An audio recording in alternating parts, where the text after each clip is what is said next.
Hey everybody, Graham McBain here. We've got Brad Michelson from eToro. Thanks for joining us, Brad. Thanks for having me.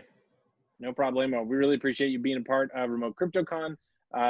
Excited to learn from your perspective about eToro and how you're getting new people into the ecosystem. Because obviously, if you guys just brought on all the existing crypto heads, that wouldn't be enough for you. So, but before we get into that, I was looking at your LinkedIn profile, and I am actually a photographer by my way back. So I wanted to know what it's like to work at B&H.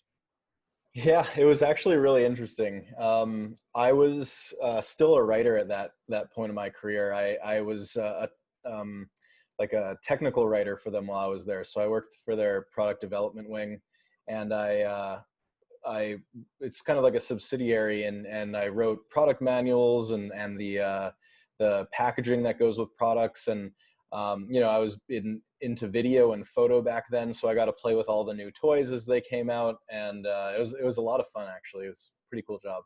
That's cool. That's cool. Yeah, actually, you may have. I think it was kind of around the same time when I had a iPhone camera company startup, and B&H is one of our first retail clients. So Very cool. that would have been fun if you'd gotten to play with it. Yeah. So moving back into crypto, that's my own personal question. I should have done that before we recorded. But where do you see new growth coming from in the market right now? So we're finding that there's a lot of people that fall into this category that we call crypto curious. So there's a lot of people that they play around a little bit in the stock market, whether it's with us globally or with Robinhood or Cash App, and they'll buy stocks here and there, and they hear about Bitcoin, and a lot of people think of 2017. When they think about Bitcoin, and they think about the all-time highs that we once reached. And I find that there's two categories of people in that bucket. There's the ones that are like, well, it dumped, so that's too speculative of an asset. And then there's the other group that's like, hell yeah, speculative asset, let's get in and play around. So our user base really varies between day traders and longtime hodlers. So it's quite a variety, but we're finding that we're bringing in new people all the time, which is really exciting. Nice. I don't know if you saw this today, but somebody was like, how do you get new people? How do you get those Robinhood people and bring them into what you're doing? Obviously, that's the hot topic right now. And somebody commented like, well, we'll just create a stock ticker that's YOLO. And it turns out that already exists, and it's a marijuana ETF. So that's, of course it is. So really the most important part, magnets, how do they work?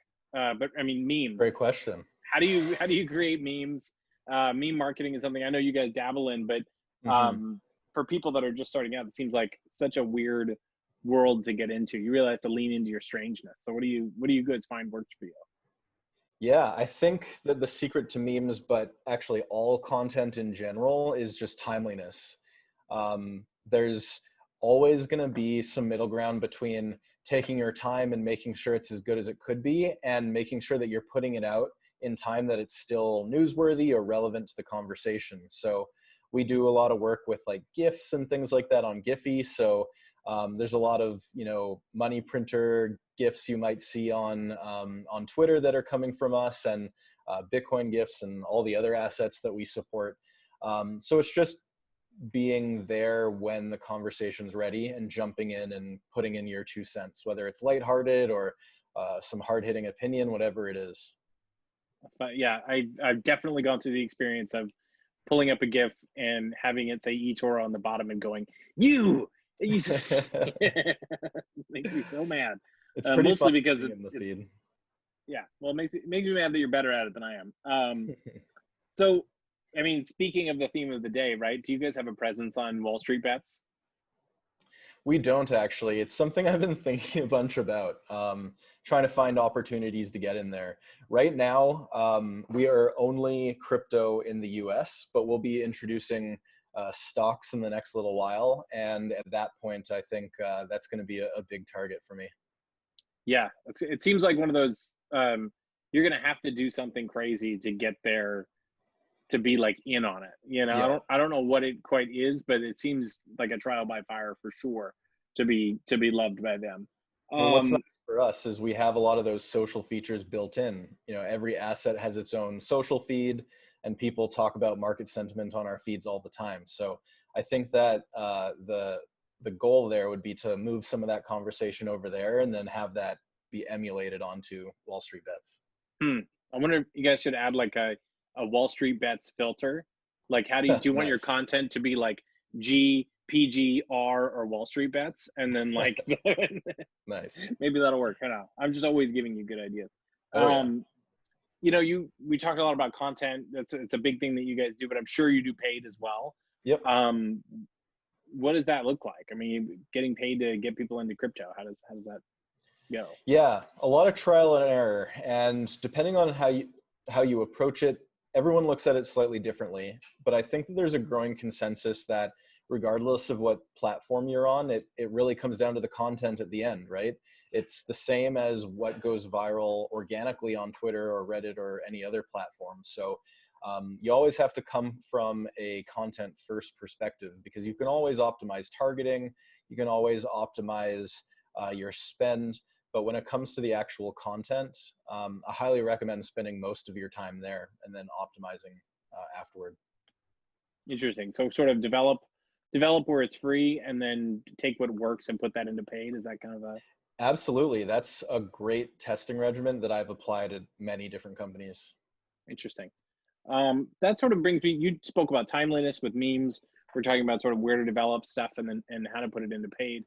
Um, how do you strategize, right? Because you've got to submit a plan for 6 months for your Mhm. company or whatever.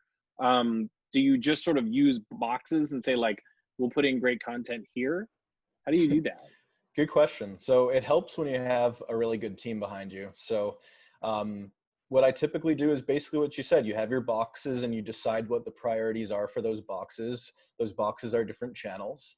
And then when it comes to the actual content, you sit down with your team and you say, hey, this is what we want to talk about. This is the goal. And then you let them brainstorm a little bit. They'll come back with something. You'll provide your 2 cents, and then over the next couple weeks, it all gets churned out, approved through compliance and whatnot, and then it's good to go. And it's sort of rinse and repeat from there.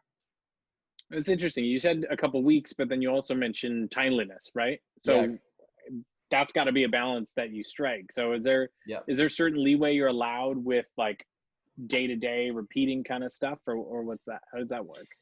That's a great question. So I think there's always some sort of not tension's not even the right word, but there's always going to be a pipeline that will take a certain amount of time to get things through, right?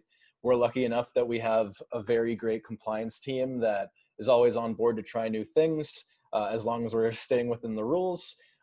So if we ever have anything that needs to go through that day, they'll jump on it as quickly as possible, which is really great. I think that there's definitely a difference between campaign planning, which we were sort of talking about, and sort of this is trending today, we got to do this thing.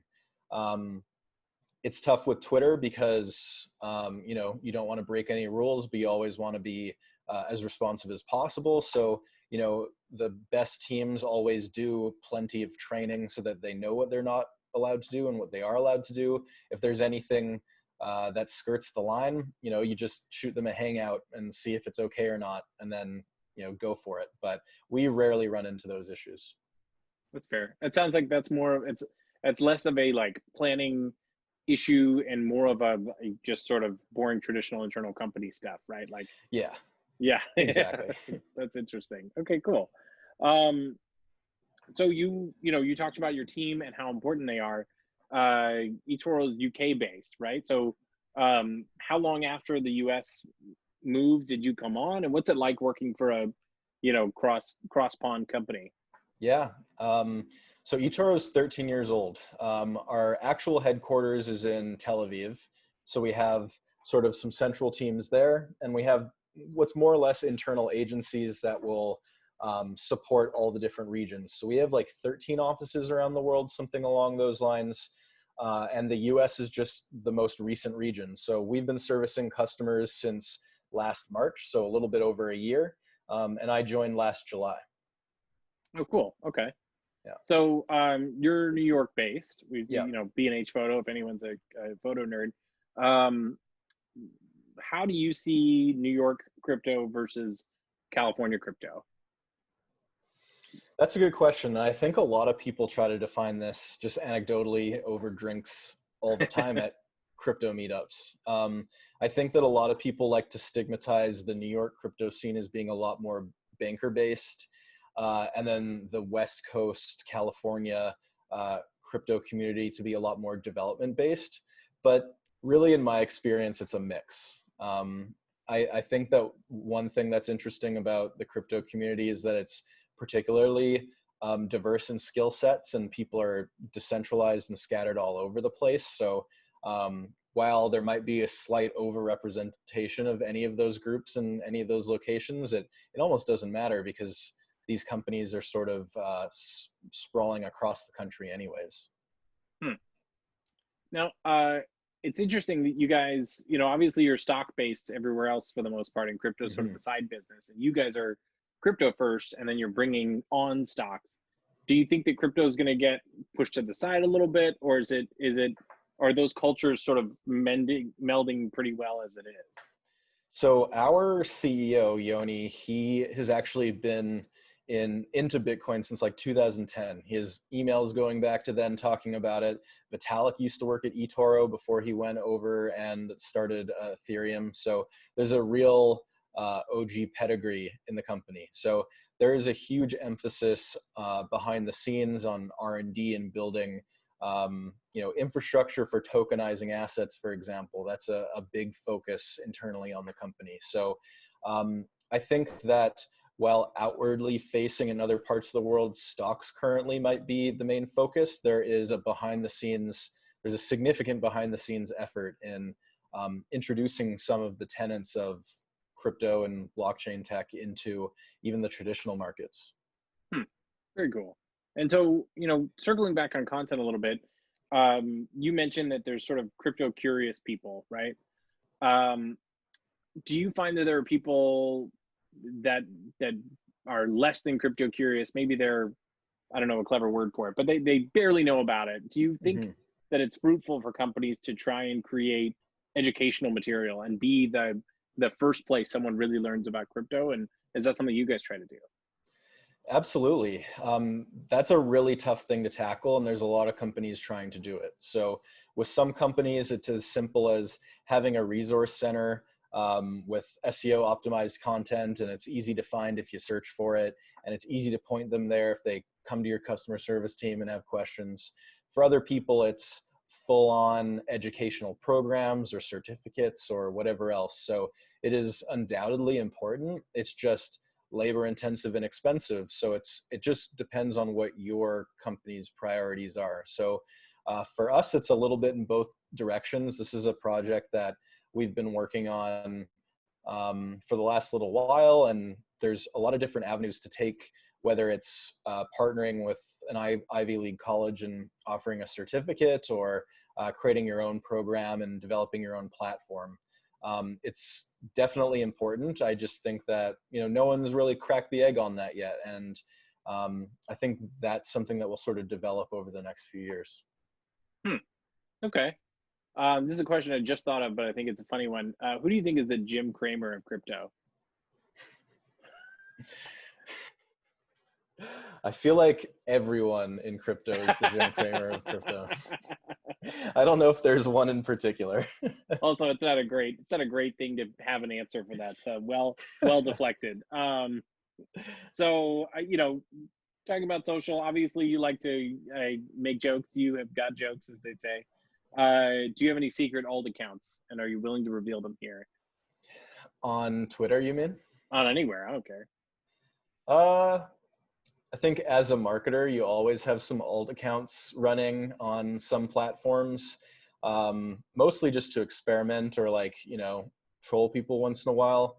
On Twitter, I don't actually. It's just never. I just have never found the time to do it. But on Reddit, I definitely have some alt accounts.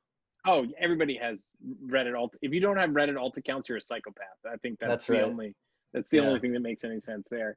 Um, so actually, that's a really good point, which is like Twitter. Obviously, it dominates the crypto conversation, probably for worse. Where what other platforms are you guys finding success on? Yeah.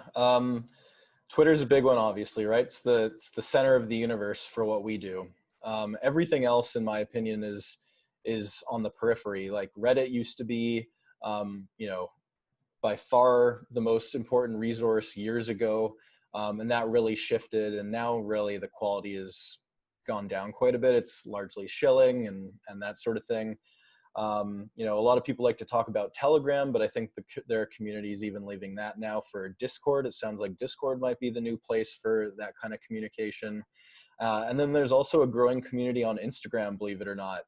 For the longest time, Instagram crypto was just spammy, like shilly stuff, but there's legitimate players coming in now. And even on TikTok, there are things happening there. I think that there isn't necessarily like a crypto area of TikTok right now, but there is fintech and like stock trading. All these like Wall Street guys are creating accounts, and almost all of them, you know, 1 in 10 posts will be about crypto, and they'll hit on whatever's trending that week. So it's an interesting area to keep an eye on, at least. Yeah, that's pretty fascinating. So this is actually another question about eToro itself is, what do you guys list? I mean, do you guys list? Do you have a broad range of tokens and stuff that people can trade? And what's your criteria for that? Yeah, we've got 15 right now, and we're always looking to add more. But the main criteria is, you know, top 30 market cap, really, right? Yeah, You're yeah, always looking at not just what is popular, but also what you can legally list based on securities laws, and also just from a tech perspective, what you can handle. There's a lot behind the scenes that I think some people don't realize go into running an exchange, whether it's liquidity or you know, additional features that come along with certain coins. You know, it's a long process, but that's sort of the way we look at it. Hmm. Now, I imagine your events budget has been totally blown out. Not blown out, but Reallocated is the way I like to say it. reallocated. Yeah, yeah. Do you see them coming back? 'Cause, I mean, crypto events have been a sort of big deal Hmm. for a long time, and I would argue that they've mostly been excuses for early adopters to party together in fancy places at their company's expense. But what do you see them coming back? When do you think they're sort of going to get back on that circuit? Depends who you ask at the company, but I think that this year, I think most events are a wash this year. It's hard to say about closer to Q4 because right now things are trending in a way that Q4 might be safe, but a little too soon to tell. I think that some of the online events have been pretty great so far. We're partnering with LA Blockchain Summit, which is happening in October. If you don't already have an eToro account and you want to go to that conference for free, you can just go to their website and get a free ticket by clicking on a link on their website and completing your first trade on eToro, and we'll send you a free ticket for Free tickets on eToro. Very good. Um, so we talked about content. We talked about general strategy. There are a lot of companies that are, you know, apps, right? There, you guys are more in the exchange space. More, you are in the exchange space, but you're a marketer. You're in crypto. What do you think that decentralized apps or just apps that are using crypto in the background need to start doing a better job of to be able to get people? that. I think that the main issue is that the main value proposition for all these companies is that they're blockchain tech, right? And I think that for the average person, that doesn't mean anything. If it's something that's trying to take down Venmo, it needs to be better than Venmo, and people need to know that it's better first rather than knowing that it's a crypto product. I think that's largely why companies like Lolly do so well, is because it's a familiar format, but it's integrating crypto into our space, which is also, you know, I would say that Lolly is probably one of the leaders right now in bringing new people in because it's a more or less free way of introducing them to the technology.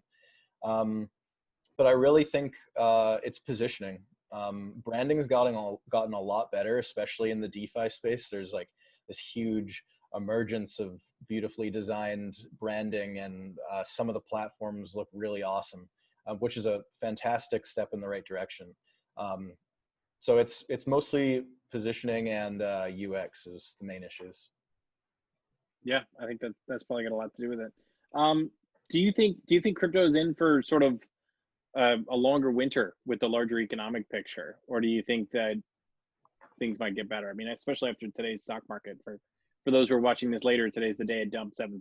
So yeah, Really hard to say. I mean, I should preface everything with not financial advice, et cetera, et right. cetera.